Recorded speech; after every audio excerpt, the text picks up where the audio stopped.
Cam pathway, cam की full form होती है क्रैसिल्यूसिन एसिड मेटाबॉलिज्म। क्रैसिल्यूसिन एक फैमिली है प्लांट्स की जिसमें डेजर्ट प्लांट्स आते हैं।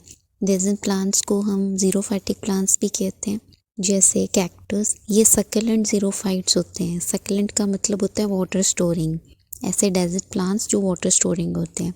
कैम जो साइकिल है इसको ड्यूरेनल एसिड साइकिल भी कहते हैं, क्योंकि ये जो साइकिल है ये हाफ डे में और हाफ नाइट में होता है।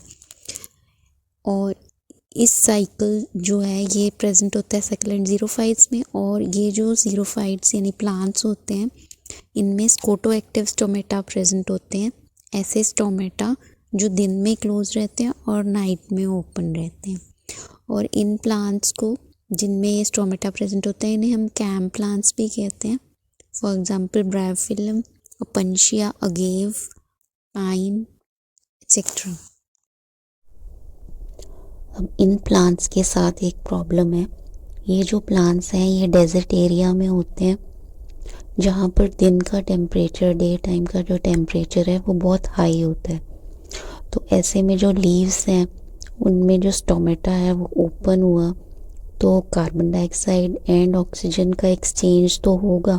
जो कार्बन डाइऑक्साइड है वो बाहर से अंदर आ जाएगी, लेकिन साथ में जो वाटर है वो वाटर वेपर के फॉर्म में लॉस हो जाएगा। जो वाटर है लीव्स में उसका लॉस हो जाएगा। अब बाहर इतना हाई टेम्परेचर है तो इन जो प्लांट्स हैं इनका सारा वाटर जो है वो वेपर बन के एटमॉस्फेयर में उड़ जाएगा। ऐसे में ये प्लांट्स में डिहाइड्रेशन हो जाएगी और ये मुरझा जाएंगे। मुरझा जाएंगे तो फाइनली ये मर जाएंगे। तो स्टोमेटा ओपन चाहिए ताकि गैसेस का एक्सचेंज हो सके, लेकिन साथ में वाटर का भी लॉस होता है। इस प्रॉब्लम को सॉल्व करने के लिए नेचर ने इनके अंदर एक अडेप्टेशन की है। क्योंकि डे टाइम में जो टेम्परेचर है वो बहुत हाई होता है, इसलिए डे टाइम में जो इनके स्टोमेटा हैं इन प्लांट्स के वो क्लोज रहते हैं।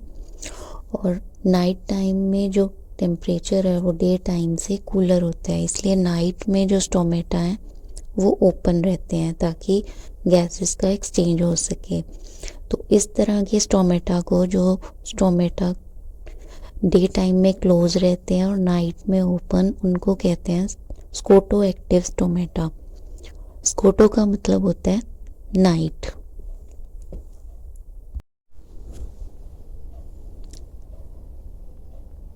एट नाइट, रात के टाइम, ये एपिडर्मिस है, ये है स्टोमेटा। एट नाइट जो स्टोमेटा है वो ओपन होगा तो जो कार्बन डाइऑक्साइड है वो एटमॉस्फेयर से स्टोमेटा के थ्रू अंदर आएगी और साथ ही वाटर का लॉस होगा। यहाँ पर जो कार्बन डाइऑक्साइड है वो वाटर के साथ रिएक्ट करके बनाती है बाइकार्बोनेट। अल्टीमेटली ये जो कार्बन डाइऑक्साइड है ये बाइकार्बोनेट आयन के फॉर्म में जो मीजोफिल सेल्स प्रेजेंट होते हैं प्लांट सेल में उसके अंदर आ जाएगी। अब रात में कार्बन डाइऑक्साइड अंदर आएगी और वो वाटर के साथ रिएक्ट करके बाइकार्बोनेट आयन के फॉर्म में मेसोफिल सेल के अंदर आ जाएगी। रात में जो मेसोफिल सेल, उसके अंदर जो क्लोरोप्लास्ट है उसमें लाइट रिएक्शन नहीं होगी क्योंकि रात का टाइम है। तो जो कार्बन डाइऑक्साइड अंदर आई है वो खाना नहीं बना पाएगी, यानी स्टार्च नहीं बनेगा। इसलिए कार्बन डाइऑक्साइड को पकड़ा जाएगा, यानी उसका फिक्सेशन होगा। तो इसका जो प्राइमरी एक्सेप्टर होता है वो होता है PEP, दैट इज फॉस्फोफिनाइल पायरुवेट। ये 3 कार्बन है, इसके साथ मिलकर एक स्टेबल कंपाउंड बनेगा ऑक्सैलो एसिटिक एसिड। यहाँ पर एक एंजाइम लगेगी जिसको, जो इसी साइटोप्लाज्म में प्रेजेंट होती है, फॉस्फो PEP कार्बोक्सिलेज। यहाँ पर कार्बन डाइऑक्साइड का फिक्सेशन होता है और इससे बनता है एक stable compound oxalo acetic acid जो कि 4 कार्बन है। उसके बाद ये कन्वर्ट हो जाएगा मालेट में। ये भी एक 4 कार्बन कंपाउंड है। यहाँ पे रिडक्शन हो रहा है क्योंकि यहाँ पे NADPH2 यूज़ होगा और ये कन्वर्ट हो जाएगा NADP में और जो H2 है वो ऐड हो जाएगा। उसके बाद ये जो मालेट है ये मालिक एसिड के फॉर्म में वैक्यूल में स्टोर हो जाएगा और रात में ये यहीं पर रहेगा। क्योंकि यहाँ पे एक एसिड स्टोर हो रहा है वैक्यूल में, इसलिए इसको एसिड मेटाबॉलिज्म कहते हैं।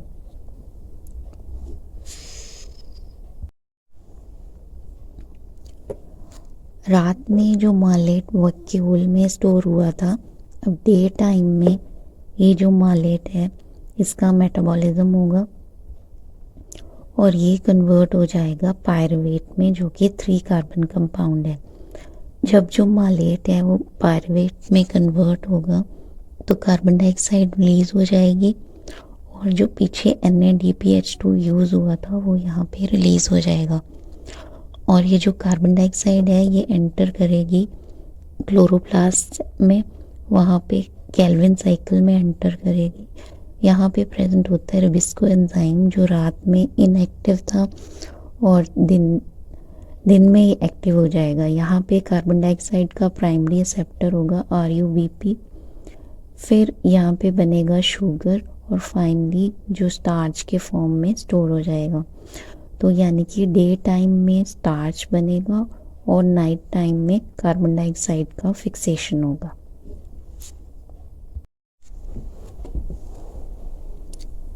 अब रात के टाइम हम ज़्यादा से ज़्यादा कार्बन डाइऑक्साइड फिक्स कर रहे हैं और मालेट को वैक्यूल में स्टोर कर रहे हैं, इसलिए जो प्राइमरी एक्सेप्टर है कार्बन डाइऑक्साइड का PEP, इसकी सप्लाई हमें लगातार चाहिए।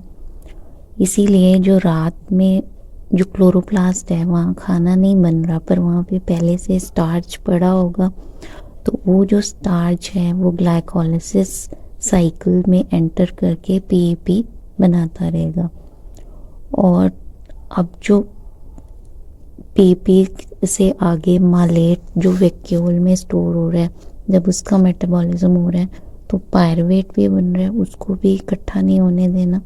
इसलिए दिन के टाइम जो पायरुवेट है वो वैक्यूल में से बाहर आ जाता है साइटोप्लाज्म में। यहाँ पर वो जो पायरुवेट है वो PEP में कन्वर्ट हो जाता है। तो इस तरह दिन में पायरुवेट से PEP बनता रहता है और रात में स्टार्च से, ताकि ज़्यादा से ज़्यादा PEP बने और कार्बन डाइऑक्साइड का फिक्सेशन हो सके। तो ये है मेसोफिल सेल। रात के टाइम स्टोमेटा ओपन होते हैं, यहाँ से कार्बन डाइऑक्साइड अंदर आती है।